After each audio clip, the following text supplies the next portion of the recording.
Tristan. I am starting this video series at the request of some of my Facebook friends.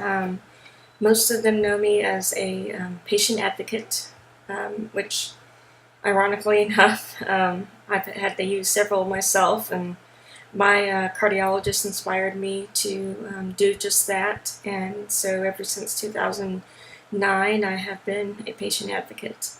I am married to a beautiful, strong man named Buddy Moore. His real name is Vernon, but we call him Buddy. He actually is my best friend. We've been married for 10 years, and we've known each other for 13. He is completely blind, and we have two beautiful children.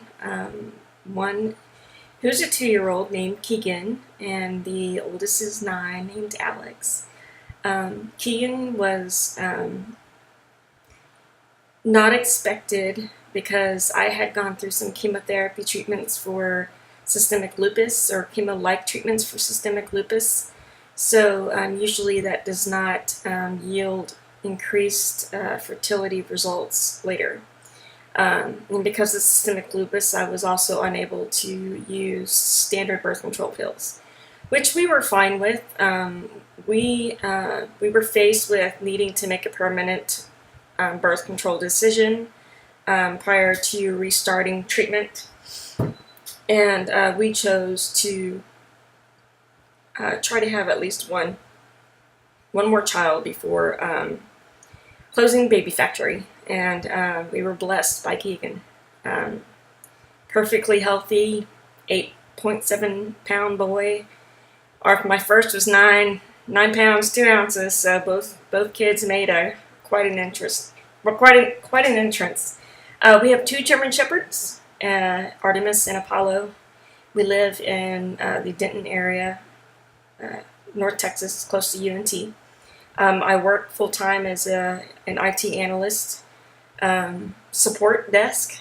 I love my job. My employers have been always supportive of me as I totally reject being disabled, despite having systemic lupus flares and the health situations related to that, as well as some birth defects.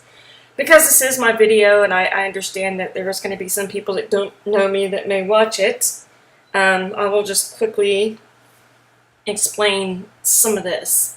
So, I have a condition called Wildervanck's. You can Google it, but you're not going to find much on it. It's very rare.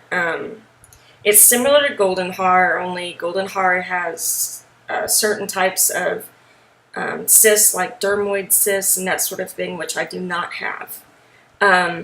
At first, when I was born, I was diagnosed with Goldenhar because similarity between Goldenhar and Wildervanck's is with Goldenhar you have Klippel-Feil, which is a subdivision of the disorder, in which my cervical vertebrae did not form correctly. So I have unilateral fusion of C1, C2, C3, and C4.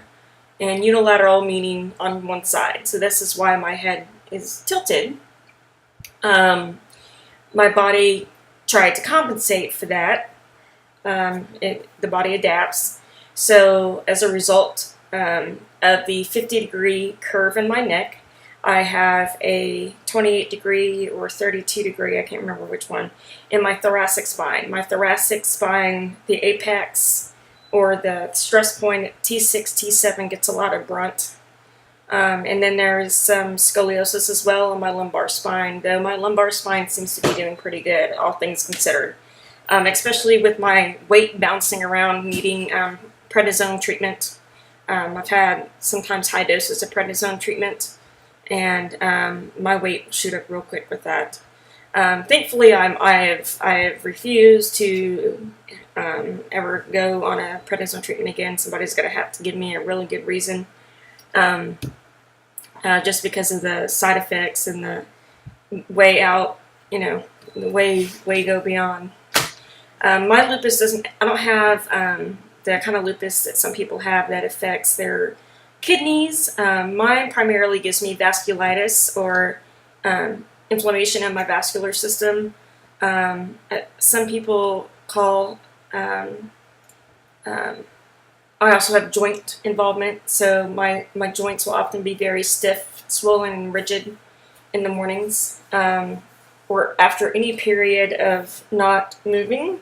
I also have some skin involvement. I know nobody likes to see that stuff, but yes, that is skin involvement lupus. My dermatologist thought it was an infection, but was unable to prove such on a slide. My general practitioner, who has saved my life a couple of times, so I tend to favor his opinion. He recognized it as subcutaneous manifestation of systemic lupus. Considering I had just recently been through a stressful event and some medication changes for my sleep, it made sense. He had me on a very short duration of prednisone, and which was everywhere, open source everywhere, all on my face, everything, it went from that horrible business to even lighter than this in 2 days, something that I had been battling with for months. So I decided that I was going to ignore the advice of the skin specialist and follow the advice of my GP and my rheumatologist. I had a blood clot in my subclavian artery and had it bypassed in 2009. A very rare event. It is not exactly clear if it was due to lupus or due to the existing birth defects up here, though I sustained no accident, and we already know that I had vascular swelling, so it was most likely related to that. I am on Plaquenil mostly, and that keeps my lupus pretty under control.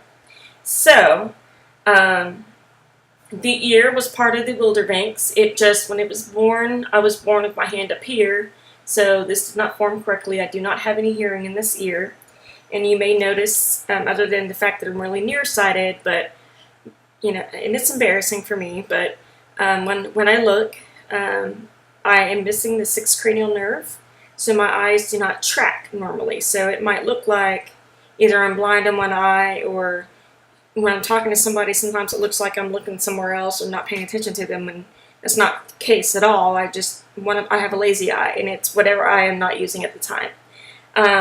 Also, what made UT Southwestern realize that the condition was Wildervanks, or COA syndrome, was the distinction that with Golden Heart syndrome is those patients do not have ectopic lentis, meaning the zonules that hold the lens in your eye are not separating. You do see that in Marfan's patients and in a couple of other diseases like there's some rheumatology disease where everything's real flaccid, and Ehlers-Danlos, I think is what it's called.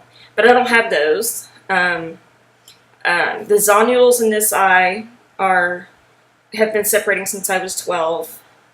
I can now see the edge of the lens on my own, as well as the doctor, and this one has only begun. Nothing can be done until they completely separate on their own. It's too dangerous, and being married to someone who's blind, I am not going to be fighting with the doctor on that. My vision works just fine as it is right now, so I will just wait for science to advance and how they correct that so that it's not such a major surgery. But so my apologies for not being able to look well. Sometimes I'm very tired and do not present. But this channel is not going to be about being pretty. I'm a very real person, and that's what you're going to see. If you don't like it, you can go elsewhere. Have a good day.